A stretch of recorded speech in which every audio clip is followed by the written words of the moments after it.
ভাই যে আমাদের রাজপথের সহযোদ্ধা, যারা আমরা আসলে কাঁধে কাঁধ মিলিয়ে আমরা 18 কোটা সংস্কার আন্দোলনেও ছিলাম, আমরা এই অভ্যুত্থানেও ছিলাম। আমাদের ভাইয়ের উপরে এই একটা মানে অনাকাঙ্ক্ষিত এবং অপ্রত্যাশিত এরকম একটা আক্রমণ হয়েছে, এবং এই বিপ্লব পরবর্তী সময়ে যদি আমাদের কোনো একজন বিপ্লবী ভাইকে রক্তাক্ত হতে দেখা যায়, এর চেয়ে কষ্টকর আর কিছু হতে পারে না আর কি। তো সেই ভিডিওগুলো দেখার পরেই কিছুক্ষণ পরে আবার দেখতে পেলাম যে যারা এটা আয়োজন করেছিল এই প্রোগ্রামটি, জাতীয় বিপ্লবী পরিষদ, তাদের যিনি আহ্বায়ক খোমেনি ইহসান, উনি একটা পোস্ট দিয়েছেন, যে পোস্টে উনি বলেছেন যে সম্ভবত এটা যে সামগ্রিক পরিকল্পনা এই আক্রমণের, এটার সাথে আমি জড়িত। তো আসলে তার যখন এই কথাটা আমি শুনি তখন আমার মনে হয়েছিল যে মানে এটা সম্ভবত একটা ওহী নাজিল হয়েছে, যে ওহীর আসলে কোনো সম্পৃক্ততা পৃথিবীর কারো পক্ষে আনা সম্ভব না। আপনি ভাইয়ের সাথে কথা বলেও দেখতে পারেন যে এটার বিন্দু মাত্র কোনো সম্পৃক্ততা হওয়ার কোনো সুযোগ আছে কিনা, বা তাদের সাথে আমাদের সম্পর্কের জায়গাগুলো কীরকম।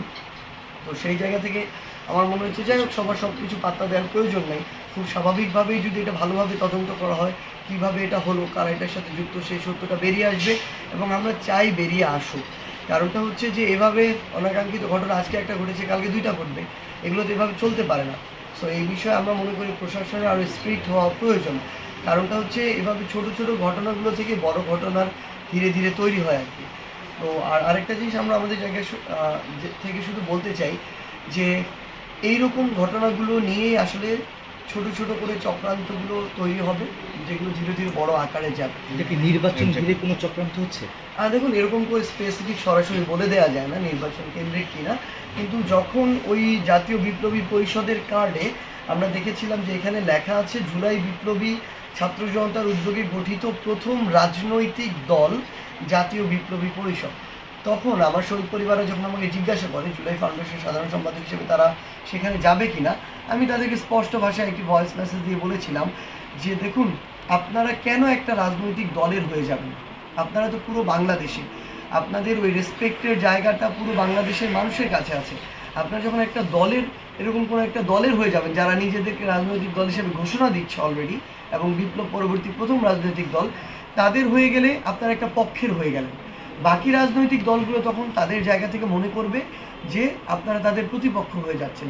সো আমরা এই আহত যোদ্ধা এবং শহীদ পরিবারের মধ্যে এই বিভাজন চাই না।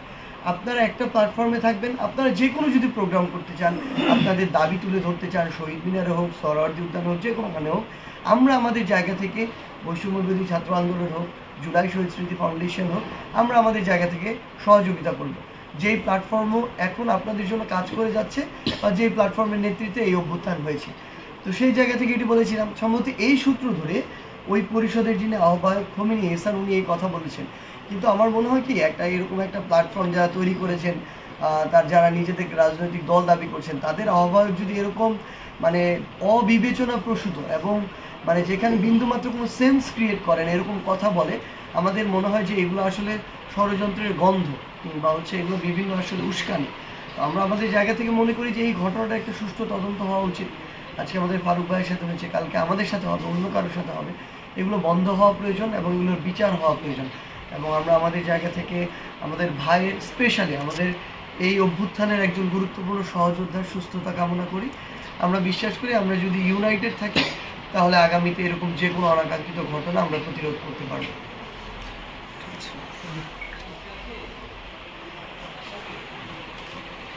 থ্যাংক ইউ ভাই, ধন্যবাদ। আমার এই ভিডিওগুলো দেখে